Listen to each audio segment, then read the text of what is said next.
Hey folks, welcome to the Good Trouble Show. I'm Matt Ford. You're never gonna guess what the hot topic was on HBO's Real Time with Bill Maher. No, I'm old enough to remember when we talked about UFOs, or what do we call them now? UAP. UAP. I don't know why we had to make the change. Unidentified anomalous phenomena. I thought it was aerial. No, unidentified anomalous phenomenon. Yeah. Whatever it is, they're flying saucers. That was Bill with Dan Farah, the director of the upcoming documentary Age of Disclosure, which is about, you guessed it, UFOs, UAPs, flying saucers, whatever the hell you want to call them, take your pick. And, you know, things have changed a lot. I mean, again, I'm old enough to remember when it was just the kooks who thought about this. And I just want to say, I think if you don't think this is happening now, I'm not sure who the kook is. No, Bill, you're not a kook. You're just saying out loud what hundreds, if not thousands, of pilots, Pentagon officials, and intelligence officers have been whispering for decades. Reports of these anomalous objects in our oceans and skies have, well, skyrocketed. But this isn't your grandmother's 1950s saucer craze. This time, the witnesses carry some of the nation's highest security clearances. Government officials have started to acknowledge that this is a real situation. Yeah. And it's not a laughing matter. It's serious, and it's an issue that should become a serious national conversation. The fact that non-human intelligence has been here interacting with us is a conversation we need to have. But the other conversation we need to have is this: how far our own government has gone to keep this dirty little secret from Congress and the American people. Speaking of Congress, hell froze over later in the program because I actually found myself agreeing with Congresswoman Marjorie Taylor Greene. I know, I can't believe I'm saying that either. I think it's a serious issue. Yeah, I'd love to know more about it, but we're not told anything about it. But you've had hearings. I mean, there was a hearing a couple of years ago, and they didn't say much. And then there was a hearing recently, right? Both of them are in the movie. Yeah. And a lot more came out. And there's a lot more people who are on board now. Very, very serious people. Serious indeed, and it's not just her. You've got Senators Gillibrand, former Senator Marco Rubio, Chuck Schumer, Mike Rounds, Representatives Tim Burchett, Anna Paulina Luna, Adam Schiff. The list goes on. Now, since 2021, Congress has actually written UAP language into law. But hey, it doesn't help when we've got UAP buzzing around New Jersey and elsewhere, and the White House says, relax, folks, they're just drones. Sure, drones. From President Trump directly, an update on the New Jersey drones. After research and study, the drones that were flying over New Jersey in large numbers were authorized to be flown by the FAA for research and various other reasons. FAA-approved drones, my ass. Here are a few facts bullshit Barbie from the Trump administration conveniently left out. By and large, these aren't hobby drones. They're UAP, and the Pentagon knows this. These are not ours. These are not from here.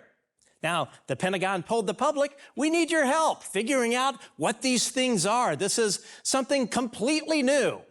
But here's the thing. They're not new. And they sure as hell aren't prosaic drones. Now, right here on the Good Trouble Show, we interviewed Chris Grooms, the former chief of police of Ord, Nebraska. Their 911 lines were flooded with calls about drones as big as pickup trucks, swarming not just their town, but others across Colorado and Wyoming all the way back in 2019 and 2020. And this kind of stuff happened way before that as well. These drones were silent. They were flying in formation. They were chasing cattle with blinding white spotlights and throwing eerily blue beams onto ranch houses. Over the last 2 years alone, these so-called drones shut down NATO air bases across Europe and Langley Air Force Base in Virginia for an entire month. The U.S. Air Force had to move an entire wing of F-22 fighter jets, F-22 fighter jets that actually protect Washington, D.C. They had to move these things to another base. Yeah, had actually happened. And oh, by the way, right now, drones are swarming all over Europe, shutting down airports. In just 1 week, up to 10 UAP or drones, whatever you want to call them, spotted flying in grid formations over Brandenburg. Massive investigation, no answers. A UAP recently over a NATO base in Belgium, believed to host U.S. nuclear weapons. Electronic jamming, guess what? It failed. This next part, that's a whole other level. I learned from a movie to turn off or on our nuclear weapons. There was an instance, was there not? Yeah, there's been a few events where UAP activity over nuclear weapon sites has activated the missiles in some case and then turned them off in some cases. Concerning? Oh yeah. Here on the Good Trouble Show, we've interviewed 2 former nuclear launch control officers, a former nuclear security forces officer, and the researcher who uncovered dozens upon dozens of cases where UAP tampered with nuclear-tipped missiles. And not just ours, but also in the Soviet Union, too.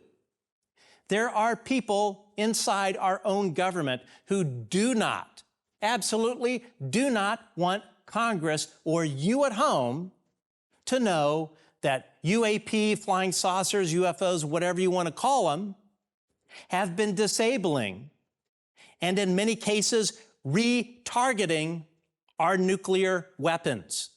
And look, this is not ancient history, folks. This is happening right now, right now. These craft are screwing with our nuclear arsenal today. The land-based Minuteman III missiles, the Trident missiles on our nuclear subs, all part of our strategic nuclear deterrent. There is no greater threat to the national security of the United States of America than UAP degrading our nuclear readiness. Full stop. That alone should have Congress calling emergency Senate-level hearings like, I don't know, maybe yesterday. But the elephant in the room is this. Is this something that has been hidden from presidents themselves? Because, you know, it's been 80 years. I mean, somehow a lot of this stuff has been kept under wraps. Wouldn't Trump have blabbed about it? So one of the shocking interviews in my film is Secretary Rubio going on the record saying that this has been so deeply hidden that even presidents are not told all the facts around this topic. Farah's right again. These programs run so deep, even some presidents weren't briefed. But here's the twist. Trump and Rubio were. Let me repeat that. Trump and Rubio were read in to all of the UAP programs. Both men know what's been going on and what's still going on with UAP and the non-human pilots behind them. Here are 2 important details. All of the UAP special access programs are locked up basically in 2 main places, in 2 main buckets. The White House National Security Council and the Department of Energy under something called Transclassified Foreign Nuclear Information, or the abbreviation or acronym is called TFNI. I know they love these freaking acronyms. But here's the kicker. Congress doesn't have access to any of these programs that sit in the NSC or in the DOE under Transclassified Foreign Nuclear Information. Now, technically, the Senate Energy and Natural Resources Committee and House Committee on Energy and Commerce oversee the Department of Energy, but in practice, do they get to see this stuff?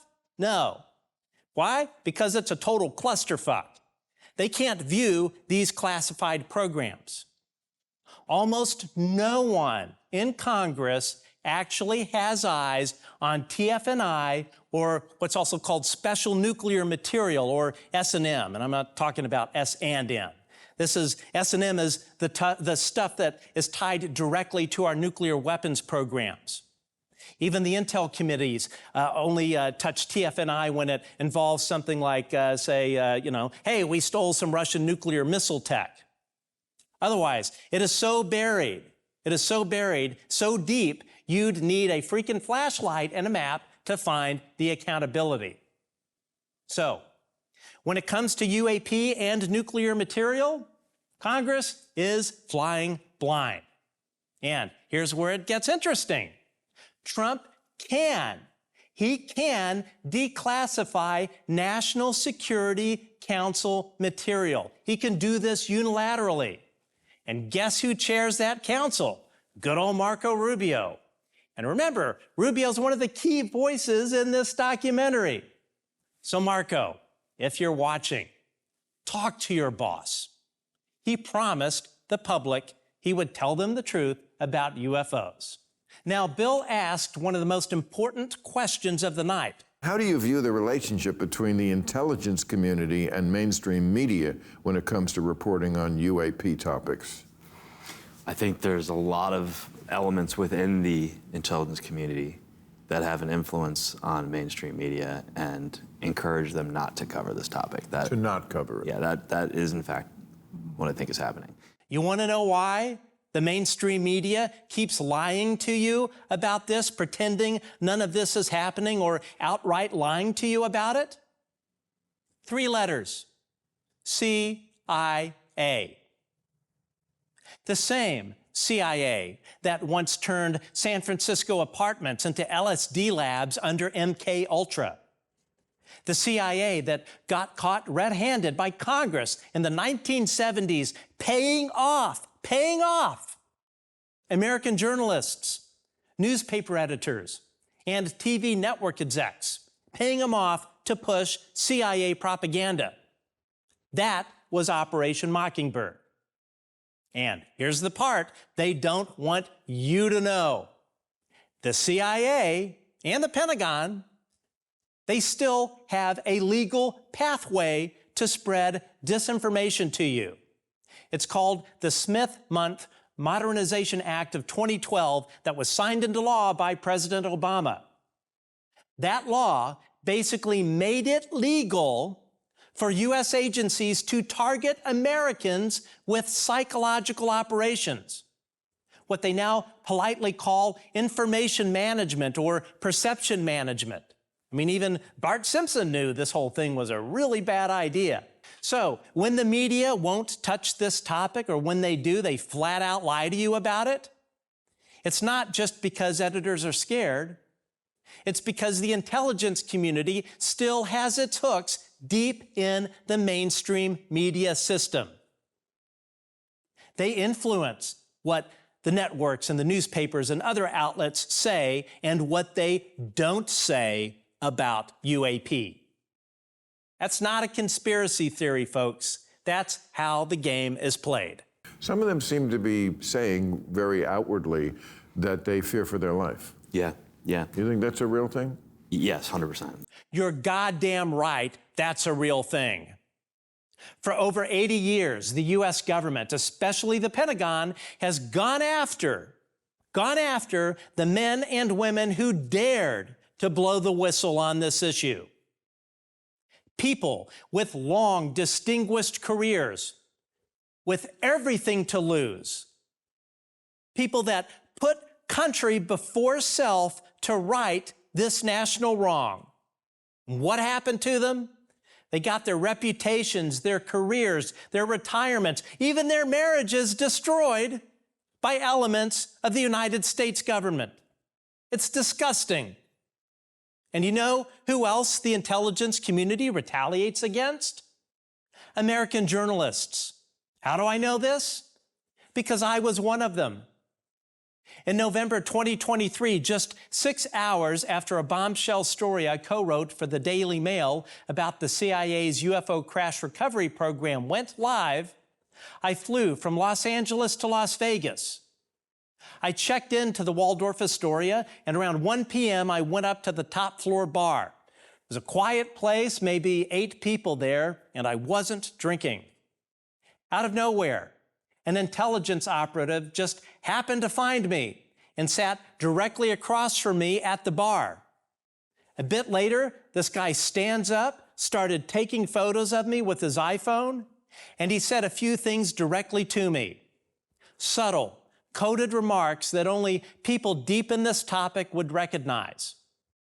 But the message he was sending to me couldn't have been clearer. Matt, you need to shut the fuck up. I sat there, frozen, stunned, terrified, and I watched this guy calmly walk out of the bar. Folks, that is what this machine does. It doesn't just bury the truth, it breaks the people who dare to tell it. We need more people like Bill Maher, people who don't kiss the ring of the intelligence community and who actually have the balls to speak truth to power and actually spend an entire segment of their show on the UAP issue. We need more journalists and filmmakers like Dan Farah who are willing to stand up and say what the government won't, that we are not alone, and that our own government has gone to extraordinary, immoral, and illegal lengths to keep that truth buried. Because sunlight is the best disinfectant. So, share this video, share the trailer for Dan Farah's film, The Age of Disclosure, and take your friends and family to see this movie. We've had repeated instances of something operating in the airspace over restricted nuclear facilities, and it's not ours. These are otherworldly things that are performing maneuvers that haven't been seen. They have both deactivated and activated nuclear weapons. They're invading our airspace, and we don't know exactly why they're doing it, what their intent is, and what their capabilities are. Many of them connected with ranges out west, notably Area 51.